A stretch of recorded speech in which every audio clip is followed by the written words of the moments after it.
కాబట్టి మనం ఎవరిని కూడా తక్కువగా అనుకోండి. మనం ఏం కలుగున్నాం? విడిపించే దేవుడు మనం కలిగి ఉన్నాం, విడుదలిచ్చే దేవుడిని కలిగి ఉన్నాం. అసలు మన భక్తి మనం నిలుపుకోవడమే మన జీవితకాలం మనకు సరిపోదు. ఏమండి, ఇతరుల గురించి ఇంకా మనం విమర్శించే హక్కు మనకి ఎక్కడిది? ప్రతిరోజు ఏ వ్యక్తి భక్తి ఆ భక్తి కొనసాగించుకోవడానికి, ఆ విశ్వాసాన్ని కాపాడుకోవడానికే ఈ వాక్యం మనకి కదా. మరి ఎక్కడైనా తగ్గిపోతాము అని ఈ ప్రార్థనలో, ఈ ఆరాధనలో ఈ యొక్క వాక్యము దేవుని సంభాషణ, దేవునికి మహిమ కలుగును కాదు. చూడండి, విడిపించే దేవుడు మనకి ఎలాగా ఆయన విడిపిస్తాడు అన్నాడు. చూడండి ఎలాంటి వారిని విడిపిస్తాడో. కీర్తన 136:23 మనము దీన దశలో ఉన్నప్పుడు ఆయన మనల్ని జ్ఞాపకం చేసుకున్నాను, ఆయన కృప నిరంతరం ఉండును గాక. విడిపించాలంటే ఎవరు జ్ఞాపకం చేసుకోవాలి? నువ్వు నేను జ్ఞాపకం చేసుకుంటే ఆయన విడిపించలేం. వాళ్ళ శ్రమలు కానీ వాళ్ళ ఇబ్బందులు కానీ జ్ఞాపకం చేసుకుని వాళ్ళ దగ్గరికి వెళ్ళి ఏదో కొద్దిగా ఇచ్చామనుకోండి, తిరిగేప్పుడు ఇస్తుందా అని నోరు చాపుని చూస్తాం మనం, చేయించాము. అవునే కదా? కానీ ఆయన జ్ఞాపకం చేసుకుంటే ఆయన ఇస్తే తిరిగి తీసుకోడు. దేవుని స్తోత్రం. ఆయన అంటున్నాడు కదా, మనము దీన దశలో ఉన్నప్పుడు ఆయన మనల్ని జ్ఞాపకం చేసుకుని ఆయన కృప నిరంతరం ఉండరుగా. ఆమేన్. విడిపించాలంటే, విడుదల ఇవ్వాలంటే నిన్ను దేవుడు జ్ఞాపకం చేసుకోవాలి, వారిని కూడా దేవుడు జ్ఞాపకం చేసుకోవాలి. జ్ఞాపకం చేసుకోలేదా? వారిని కూడా జ్ఞాపకం చేసుకున్నప్పుడే ఆయనకు ఒక ఏమొస్తుంది? ఒక ఆశ కలుగుతుంది. ఈ వ్యక్తిని నేను విడిపిస్తే నాకు ఉపయోగపడతాడు, ఈ ఘోర పాపని విడిపించి నేను నా ఎద్దకు తెచ్చుకుని ఇతను బాగు చేస్తే ఇతను బట్టిన నామము మహిమపరచబడతాడు, నాకు సాక్షిగా జీవిస్తాడు అని ఆయన జ్ఞాపకం చేసుకోవాలి. చాలామంది అంటారు, మేము ఎన్నోసార్లు ప్రార్థన చేస్తున్నామండి, మా భర్తలో మార్పు లేదు, మా కుమారుడిలో మార్పు లేదు. నువ్వు ప్రార్థన చేస్తున్నావు కానీ నీ ప్రవర్తన మార్చుకోవట్లేదు, అందుకని నీ మొర దేవుడి సందికి పెట్టలేదు. నీ బూతులు, నీ ఆలోచనలు, వాళ్ళు విమర్శించే విమర్శ విధానము, వాళ్ళ మీద చూపించే కోపం అడ్డుబండలుగా ఉంటున్నాయి. అవి అడ్డుకుంటున్నాయి, దేవుని దగ్గర వెళ్ళవట్లా. ముందు నువ్వు చేయవలసింది ప్రార్థన కంటే ముందు వాళ్ళ మీద నీకున్న చెడు అభిప్రాయాన్ని తీసేసుకోవాలి, కోపాన్ని తీసేసుకోవాలి, వాళ్ళ భక్తిహీననే మనసు తీసేసుకోవాలి. వాళ్ళ కొరకు నీ సొంత బిడ్డల కొరకు ఎలా అయితే అంగలారుస్తావో, వాళ్ళ మంచం మీద ఉంటే, రోగి ఉంటే, ప్రాణ పరిస్థితులు ఉంటే, మరణ ఛాయలు ఉంటే ఎలా అంగలారుస్తావో అలాగా ఒక భక్తిహీనుడి కోసం, ఒక పాపి కోసం, నువ్వు తక్కువగా చూసేవారి కోసం నువ్వు ప్రార్థన చేయాలి. ఒంటరి ప్రార్థన, ఏకాంత ప్రార్థన. అప్పుడు దేవుడు వింటాడు. చెప్పలు కూడా దేవుడు బయటపరచాడు. అప్పుడు నీ ప్రార్థన జ్ఞాపకం చేసుకుంటాడు, ఆ వ్యక్తిని జ్ఞాపకం చేసుకుంటాడు, ఆ ఎవరి కుమార్తెని జ్ఞాపకం చేసుకుంటాడు, ఆ స్త్రీని జ్ఞాపకం చేసుకుంటాడు. ఆయన చేసుకుని ఆయన కార్యం చేస్తాడు. ఏ పాపం ఉంటే ఆ పాపం నుంచి విడిపిస్తాడు, ఏ రోగం ఉంటే రోగం నుంచి విడిపిస్తాడు దేవుడు. నేను విడిపించగల దేవుడు అన్నాడు ఆయన.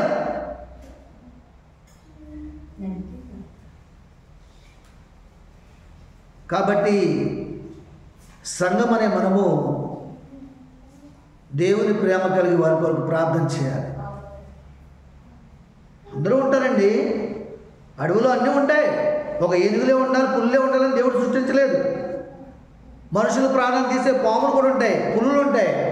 అయితే ఎవరికి ఇచ్చే ఆధిక్యత వాళ్ళకి ఇచ్చాడు దేవుడు.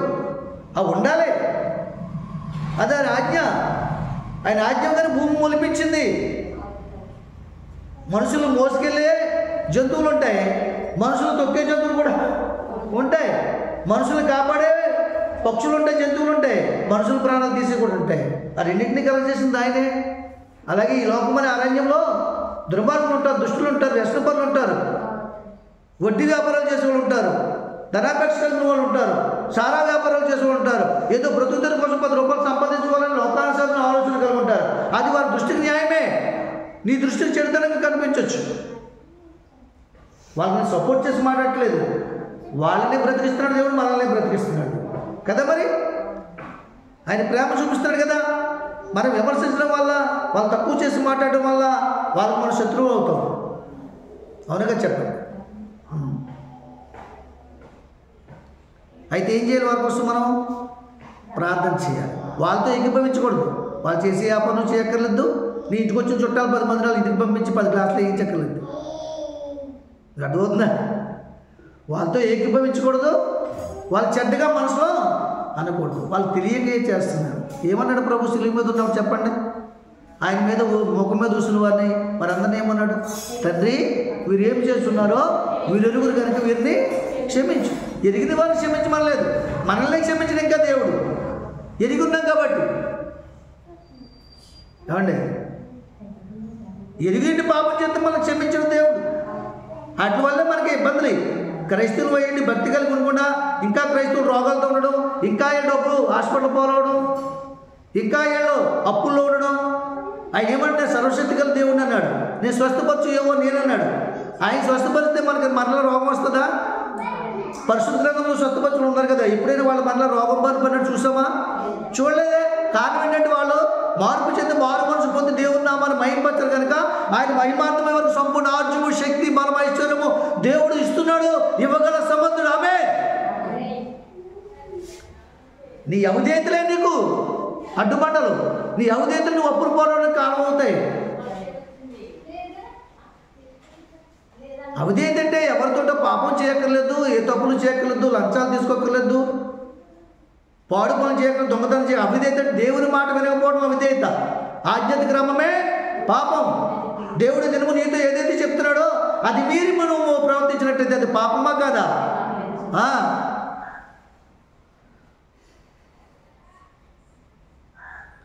హల్లెలూయా. కనుక దేవుని సన్నిధానంలో ఆయన జ్ఞాపకం చేసుకుంటే మన కార్యములు జరుగుతాయి. ఆయన జ్ఞాపకం చేసుకుంటే మన స్వస్థత వస్తుంది. ఆయన జ్ఞాపకం చేసుకుంటే పాపి పరిశుద్ధుడిగా మారుతాడు. సౌలు జీవితంలో దేవుడు ఎంతకాలము యూదుల్ని హింసించాడైనా? హింసించలేదా? గర్భిణీ స్త్రీలు కూడా గుర్రాలు పెట్టి తన్నించాడు, గర్భం పోనట్టుగాని. గుర్రం ఎక్కి కళ్ళు పట్టుకుని లేకపోతే సర్రమని పైకి లేచి 2 కాళ్ళు ముందు కాళ్ళు పెట్టి తన్నిది గర్భిణీ స్త్రీల్ని కడుపు మీద గుర్రం. అక్కడికక్కడ చనిపోయేవారు తల్లి పిల్లలు కూడా. అంత హింసకుడు, దోషకుడు, హానికరుడు. ఒకరోజు ఆయన కళ్ళు తెరవలేదా? ప్రయాణం అది వెళ్తున్నాడు. సౌలా సౌలా అంటున్నాడు. ఎవరు ఎవరు ప్రభు అంటున్నాడు. ఈయన నేనే, నిన్ను బ్రతికించేవాడిని, కాపాడేవాడిని, విడిపించేవాడిని. ఎందుకు నన్ను హింసిస్తున్నావు, హేళనను హింసిస్తున్నావు అని ప్రశ్నించాడు. నేనెక్కడ హింసించాను? నిన్నెప్పుడు హింసించాను నేను అని అడిగినప్పుడు, నా ప్రజలైన వారిని హింసించట్లేదా? నా బిడ్డలను హింసించట్లేదా? నువ్వు చేస్తున్న నీ కన్నులు తీయట్లేదు కాబట్టి ఆ కన్నులు తీసేసి ఆ గురుడితనం చేసి నిజమైన కన్నులు నీకు ఇస్తానని ఇచ్చాడు లేదా? చెప్పలు కూడా దేవుడు మహిమపరుద్దాం. ఆయన చంపేయాలనుకుంటే చంపలేడు సౌల్ని. చంపలేడా? ఎదటి రాజుకి శక్తి బలం కలగజేసి ఒక్క కత్తి పొడుతూ చంపగలడు. చంపలేడా? గులియాతును కూడా చంపలేడా దేవుడు? వ్యాధి పుట్టించి. ఎందుకు? దావీదుకి ఘనత రావాలి, దావీదును రాజుని చేయాలి, గొప్పవాడైన ప్రజలు ఒప్పుకోవాలి, అప్పుడు విలువిస్తారు. చిన్నవాడైన దావీదుకి లేకపోతే ఎవరు విలువిస్తారు? పేదోడికి, సరైన బట్టలు లేనివాడికి ఎవరు విలువిస్తారు?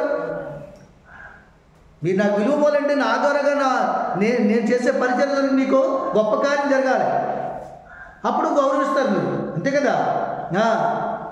దేవునికి మహిమ కలుగును కాదు. ఆయన ప్రణాళికలు అలాగే ఉంటాయి. ఆయన చిత్తంలో మనం ఉంటే, ఆయన ఉద్దేశంలో ఉంటే ఆయన విడిపించి గొప్ప చేయగల దేవుడు. ఆమేన్. హల్లెలూయా. చూడండి ఆయన ఎలా విడిపిస్తాడో చూపిస్తాను మీకు. నేను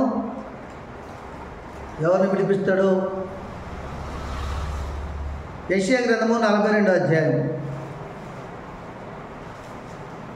యెషయా గ్రంథము 42వ అధ్యాయము 6-7 వచనాలు చూడండి. గుడ్డివారి కన్నులు తెరచుటకును, బంధింపబడి వారిని సరసాల నుండి వెలుపలకు తెచ్చుటకును, చీకట్లో నివసించే వారికి బందీ గృహం నుండి వెలుపలికి తెచ్చుటకును యెహోవానగు నేనే నీతి విషయంలో నిన్ను పిలిచి నీ చేయి పట్టుకుని ఉన్నాను. నిన్ను కాపాడి ప్రజల కొరకు నిబంధనగాను అన్ని జనులకు వెలుగుగాను నిన్ను నియమించున్నాను. దేవునికి మహిమ కలుగును గాక. హల్లెలూయా. చూసారా? ఎవరు కళ్ళు తెరుస్తాడు? ఆయన గురుడ్డి తెరుచుటకును, బంధింపబడిన వారి చెరసాల నుంచి వెలుపలికి తెచ్చుటకును. ఇక్కడ రెండు జనాలు చూపిస్తున్నాడు దేవుడు. మూడో జనాల తర్వాత చూద్దాం. గుడ్డు వారి కనులు తెరుచుటకును, ఏమండి, చెరసాల్లో బంధింపబడిన వారిని వెలుపలికి తేవడానికి. ఈ చెరసాల లోపల ఎలా ఉంటాయంటే, చెరసాలు అంటే మనం అనుకునే జైలు కాదు. అర్థమవుతుందండి? చెరసాలంటే మనం అనుకునే జైలు కాదు, మన లోక సంబంధంగా ఆలోచించే గుడ్డితనం కూడా కాదు. అర్థమవుతుందండి? దేవుని వద్దకు వచ్చి మనకి ఎన్ని కళ్ళు అమ్మా? మనకి బాహ్యంగా కనబడేవి 2, అంతరంగపు నేత్రము, హృదయానికి ఉండే మనోనేత్రము 1, 3 నేత్రాలు. చాలామంది దేవుని ఎద్దుకు వస్తారు, కానీ ఈ 2 కళ్ళతో అన్నీ చూస్తారు, అన్నీ వింటారు, దేవుని కార్యాలు చూస్తారు, వింటారు, దేవుని శిక్షలు కూడా చూస్తారు, వింటారు, కానీ అంతరంగమైన నేత్రంతో చూడకుండా మరలా పాపంలో పడిపోతుంటారు. ఆయన ఏ కన్ను తెరవడానికి వచ్చినైనా ఏ కన్ను తెరవడానికి వచ్చాడు? అంతరంగ నేత్రాన్ని తెరవడానికి వచ్చాడు. అంతరంగ నేత్రం అంటే ఏంటి? మనస్సాక్షి. అర్థమవుతుందండి? అంతరంగ నేత్రం అంటే ఏంటి? మనస్సాక్షి. కాబట్టి ఏం చెప్తున్నాయినా, గుడ్డు వారి కనులు తెరుచుటకును, బంధింపబడిన వారి చెరసాల నుంచి బయటికి.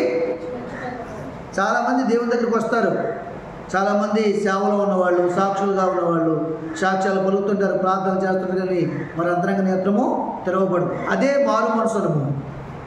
కాబట్టి వారు ఇంకనూ బూతులు మాట్లాడుతుంటారు, భక్తులు ఉండి ఇంకనూ పొరుగు వారు ఆలోచిస్తారు, ఇంకనూ చిన్న చిన్న దొంగతనాలు చేస్తారు. తల్లిదండ్రుల దగ్గర బిడ్డలు, భర్త దగ్గర భార్య దగ్గర భర్త దాచిపెట్టుకుని, పాపములు దాచిపెట్టి వాటిని ఒప్పుకోక ఎవరిని మరుగు చేసుకుంటూ అలా బ్రతుకులు గడిపేస్తుంటారు. అలాంటి వారికి మరి బాహ్య నేత్రాలు తెరిచే ఉన్నాయి, కానీ అంతరంగ నేత్రము తెరవబడలేదు. వారు ఆ గుడ్డితనంలో ఉన్నారు. అటువంటి వారిని కూడా దేవుడు విడిపిస్తాడు, వాళ్ళతో మాట్లాడతాడు. ఆ కన్నులు తెరవాలంటే చూడండి, బాగా నిద్రపోతున్నాడు అనుకోండి వ్యక్తి, వాడు కన్నులు తెరవాలంటే ఏం చేయాలి? మనం పిలిచినా లేకపోతే చెప్పండి, పర్లేదు.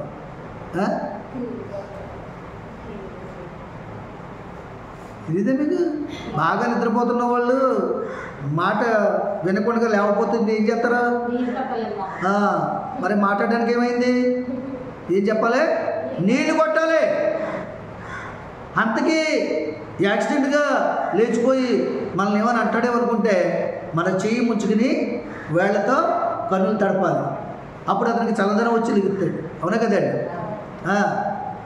అలాగే ఈ గుడ్డు వారి కన్నులు తెరవాలంటే, ఈ ఆత్మీయ నేత్రంలో తెరవబడినటువంటి వాడు మారుమూసినటువంటి తెరవాలంటే ఇక్కడికి వచ్చి వాక్యం అనే నీరు దేవుడు చల్లుతున్నప్పుడు దాన్ని ఆస్వాదించాలి. అప్పుడు ఆ కన్ను తెరవబడుతుంది, అందులో మళ్ళీ మంతా కడగబడుతుంది. దేవుని స్తోత్రం, హల్లెలూయా. అప్పుడు దేవుడు ఏం చేస్తాడు? ఆ కన్నును తెరిచి మారు మనసు ఇచ్చి ఆయన మహిమార్థమై వాడుకుంటాడు. అలాగే బాహ్యంగా గుడ్డివారికి కూడా ఏమండి, ఇప్పుడు బయట ఉన్న గుడ్డివారికి ఏమైనా విలువ ఉంటుంది చెప్పండి? గుడ్డివారికి ఏమైనా విలువ ఉంటుందా? వాళ్ళకి ప్రభు కుమార్ అని పేరున్నా, జీవకుమార్ అని పేరున్నా, ఆయన మనుషులు పెట్టే పేరేంటి? పిలిచే పేరు ఒరే గుడ్డోడా, కుంటోలుకోమో కుంటోడా. అది తల్లిదండ్రుల పేరు పెట్టి ఉంటుంది, రక్షణ తీసుకున్న దేవుడి పేరు పెట్టుకుంటూ ఉంటుంది. వీళ్ళ సహోదరులే అయినా సరే ఒక్కోసారి పిలిచి ఒక్కోసారి అవతలకి ఏదన్నా ఆడి గురించి సందర్భించి జ్ఞాపకం, ఆడే కుంటోడో గుడ్డోడు తెలీదా అంటారంట్రా. ఎవరైనా విలువిస్తారా? ఎవరు విలువెవరు? ఇక్కడికి వచ్చి నీ ఆత్మీయ నేత్రం తెరవబడకపోతే, నీ బాహ్య నేత్రాలు తెలుసుకుని నోటితో ఎంత స్తుతించినా ఆరాధించినా మారు మనసు లేకపోతే నీకు దేవుని రాజ్యంలో విలువ ఉండదు. నీకున్న ధనాన్ని బట్టి, వాళ్ళకి ఇచ్చే అప్పులను బట్టి, ఇక్కడ ఇచ్చే గిఫ్ట్లను బట్టి పాస్టర్ గారు గొప్ప చేయొచ్చేమో, లేదా పక్కన ఉన్న వాళ్ళు కూడా నీకు గొప్పవాడికి ఎంచొచ్చేమో, దేవుని రాజ్యంలో మాత్రం నీకు విలువ ఉండదు దేవుని దృష్టిలో. ఒక దినం ఇదంతా కోల్పోతావు. ఈ భూమి మీద ఉండగానే ఏది సహాయం చేసి ఆస్తి కానీ అంతస్తు కానీ స్తోమత కానీ ఎంత కోల్పోతావు. అప్పుడు బుద్ధి వస్తుంది నీకు. అప్పుడు నీ పక్కవారు విలువరు. మరలా దేవుడు నేను కట్టడానికి ప్రయత్నించి అతను ఒప్పుకొని విడిచిపెడుతుంది. దేవుని స్తోత్రం. హల్లెలూయా. కనుక ఎవరికట గుడ్డువారి కనులు తెరుచుటకును బంధింపబడి వారిని సరసాల నుంచి బయటికి రప్పించడానికి. దేవుని స్తోత్రం. కొంతమంది ఈ గుడ్డితనం అనేది జీవితంలో ఉండి వారు ఒక పాపము చేత, ఒక వ్యసనము చేత, ఒక ధనాపేక్ష చేత, ఏమండి ఒక విధమైన ఆశ చేత బంధింపబడతారు చాలామంది. ఏమండి దేవుని సందుకు వస్తారు, దేవుని మాట వింటారు. దేవుడు మాట్లాడుతున్నప్పుడు ఇక నాకు తగదు, నేను మందు తాగకూడదు, సారా తాగకూడదు, అబద్ధం ఆడకూడదు, బూతులు మాట్లాడకూడదు అని స్త్రీలు ఇక్కడ మనసులో అనుకుంటారు. ఏమండి బయటికి వెళ్ళాక మరలా యథా రాజా తథావిధి మరలా వాళ్ళు జీవిస్తారు. అంటే వాళ్ళు ఏం చేత బంధింపబడ్డారు? వాక్యం చేత బంధింపబడలేదు. వాక్యం చేత బంధింపబడి ఉంటే మరి బయటకు ఎప్పుడు వెళ్ళరు. వారి ప్రవర్తన మంచిగానే ఉంచుకుంటారు తప్ప మరలా పాడవారు బయటికి వెళ్ళారు. అదో బంధకం, అదో చెరసాల.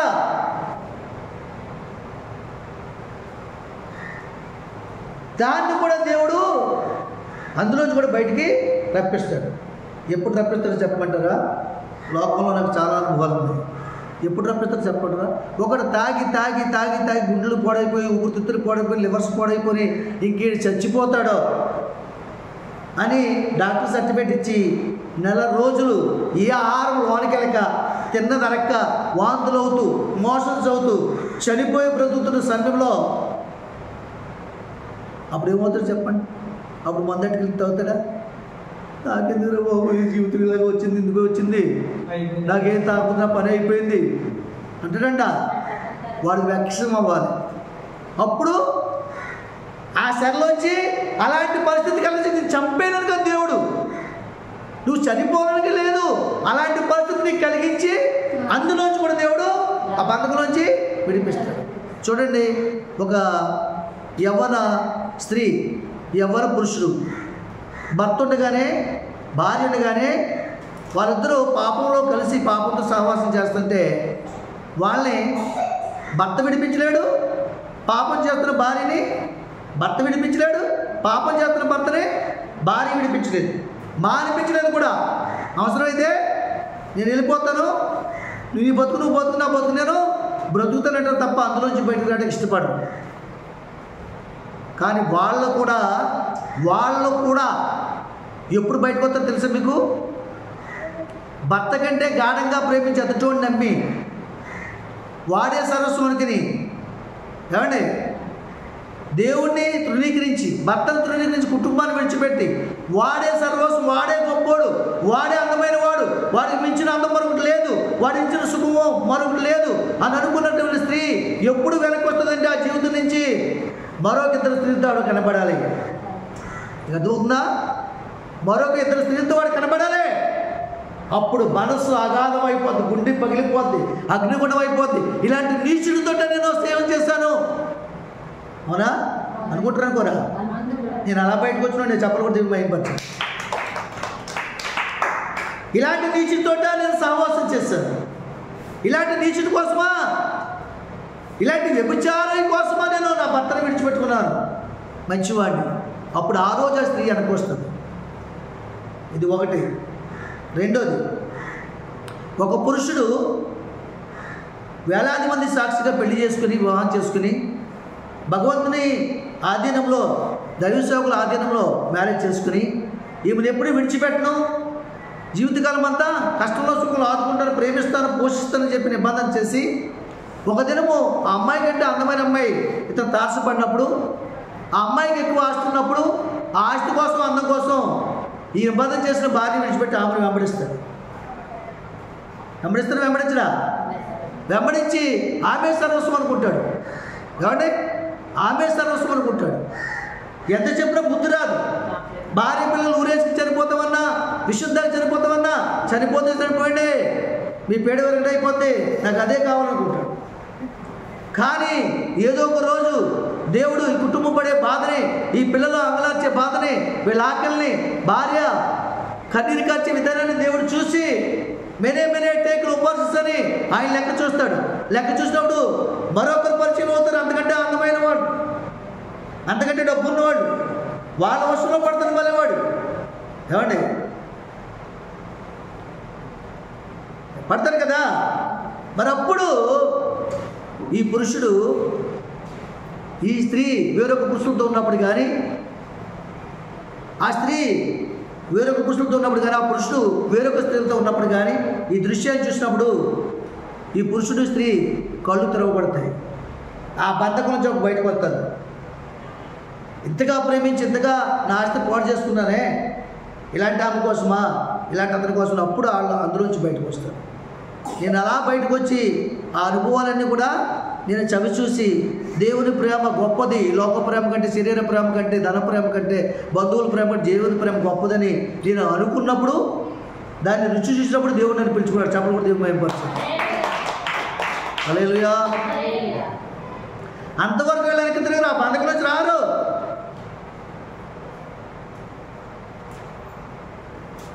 బంధింపబడతారు. వడ్డీ వ్యాపారం చేయొద్దు, నీకుంటే సాయం చేయి, నీకున్నంతలో ఎవరికైనా ఏదైనా ఇవ్వు, నీకు ఈ స్తోమత ఎందుకు కలగజేసిన, 10 మంది సాయం చేస్తాను కలగజేస్తాను నేను, నువ్వు పేదవాడు కొండబడతాను కలగజేసిన దేవుడు మాట్లాడుతుంటే వడ్డీ వ్యాపారాలు చేస్తారు చాలామంది క్రైస్తవులు అయ్యి కూడా.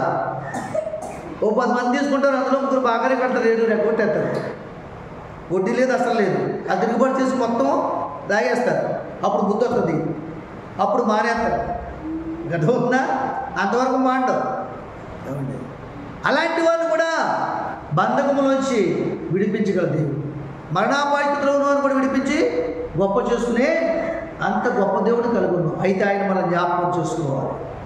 ఆయన మన జ్ఞాపకం చేసుకోవాలంటే మన వెనకతల మన భార్య ప్రార్థన, మన భర్త ప్రార్థన, మన పిల్లల ప్రార్థన, మన బంధువుల ప్రార్థన దేవుని సందానికి నిత్యము వెళ్తూనే ఉండాలి. దేవుని స్తోత్రం.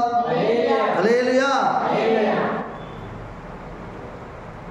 నీకు నువ్వుగా ఏది విడిపించుకోలేవు, దేవుడే విడిపించాడు.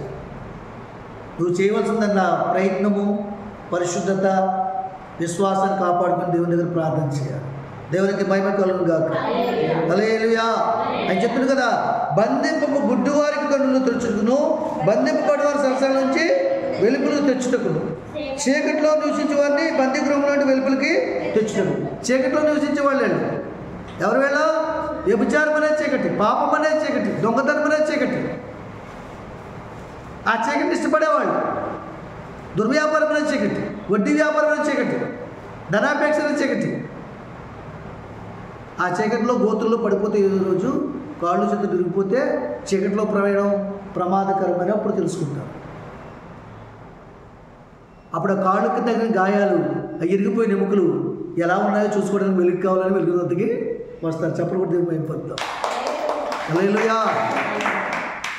మనిషి జీవితంలో కూడా అంతే. అలాంటి వాళ్ళు కూడా చీకట్లో నివసించే వారిని కూడా దేవుడు విడిపించడానికి ఈ లోకానికి వచ్చాడు.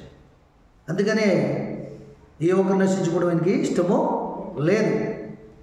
కనుక ప్రియమైన దేవుని సంగమా, మరి ఆయనే ఉద్దేశం కలిగి ఉన్నాడు. గుడ్డివారి కన్నులు ఇస్తాను, బంధింపబడిన వారిని విడిపిస్తాను. మరి ఏ స్థితిలో బంధింపబడినప్పుడు కూడా చీకట్లో నివసించే వారు కూడా నేను విడిపించి గొప్ప చేస్తాను. యెహోవానగు నేనే నా నీతి విషయంలో, మరి అనీతిమంతులే, మరి అపవిత్రులే, నా పవిత్రని బట్టి వారిని పవిత్రులుగా చేస్తాను, నా నీతిని బట్టి వారిని నీతిమంతులుగా తీర్చిదిద్దుతున్నాను.